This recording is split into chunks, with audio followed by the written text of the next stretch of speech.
അപ്പോൾ ഞാനിന്നിവിടെ പറയാൻ പോകുന്നത് ഈ വില്ലൻ്റെ റിയൽ സ്റ്റോറിയാണ്. അപ്പോൾ നമുക്ക് വീഡിയോ സ്റ്റാർട്ട് ചെയ്യാം. Let's go.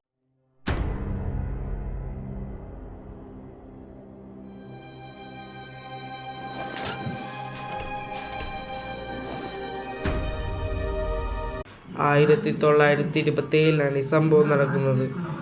സിസ്റ്റർ മാഡത്തിൻ്റെ കൊച്ചും എലീസയും അവർക്ക് രണ്ടൊക്കെ ഒരു സ്കൂളുണ്ടായിരുന്നു. സ്കൂളിൻ്റെ പേരാണ് ഈഗിൾ ജൂനിയർ ഹൈസ്കൂൾ. ആ സ്കൂളിൽ കുറേ പേര് വന്നിട്ട് പറഞ്ഞു ഈ സ്ഥലം ഒഴിഞ്ഞു തരണമെന്ന്. പക്ഷേ അവരത് കേട്ടില്ല. അതുകൊണ്ട് അവർ ആ സ്കൂളിൽ തീ വെച്ചപ്പോൾ സിസ്റ്റർ മാഡൽ പുറത്തേക്ക് ഇറങ്ങി. അപ്പോൾ അവർക്ക് മനസ്സിലായത് അവരുടെ കൊച്ച് അതിൻ്റെ അകത്തുണ്ടായിരുന്നു. അതുകൊണ്ട് അവരുടെ കൊച്ച് എലീസ മരണപ്പെട്ടു. അപ്പോൾ അവൾ കുറേ കരഞ്ഞു, എൻ്റെ കൊച്ച് എലീസനെ എനിക്ക് വേണം വേണം വേണം എന്ന് പറഞ്ഞു. പക്ഷേ അപ്പോൾ അവർ പിശാചിനെ ആരാധിക്കാൻ തുടങ്ങി. അപ്പോഴാണ് നസ്രത്ത് എന്ന് പറയുന്ന ഒരാൾ വന്നത്. ആ വീഡിയോ ഞാൻ ഇപ്പം കാണിച്ചു.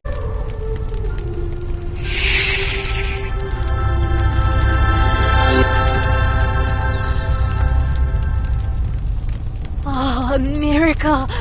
It's a miracle! Miracle!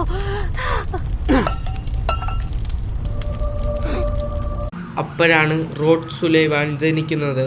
Sister മാഡൽ Elisa എന്ന റോഡിനെ കുറേ വേഷം കെട്ടിക്കുമായിരുന്നു. അപ്പോൾ ഒരു ദിവസം കുറേ സിസ്റ്റർമാർ വന്ന് അവനെ തട്ടിക്കൊണ്ടുപോയി ജോസഫ് സുലൈമാൻ്റെ അടുത്ത് കൊണ്ടുപോയി കൊടുത്തു. ആ വീഡിയോ ഞാൻ ഇപ്പം കാണിച്ചു തരാം.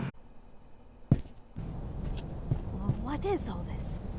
What is my baby doing out there with the nuns?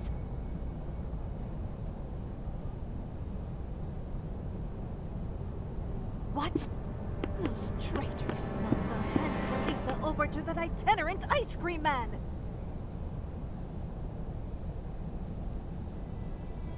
And not content with that, they also give him part of my research as payment! As if my little poor Elisa wasn't enough! No, wait a minute. അപ്പോൾ കുറേ സിസ്റ്ററുകൾ റോഡിന് Joseph Sulaiman കൊണ്ട് കൊടുത്തു. അപ്പോഴാണ് original സംഭവം നടക്കാൻ പോകുന്നത്. ഇനി ഈ വില്ലൻ്റെ മകളുടെ ഫോട്ടോ ഞാൻ വീഡിയോ കാണിച്ചു തരാം. അപ്പോഴാണ് സിസ്റ്റർ മാഡൽ ഈ വില്ലനായിട്ട് മാറിയത്. അപ്പോൾ അടുത്ത കഥയായിട്ട് ഞാൻ പിന്നെയും വരാം. Peace out.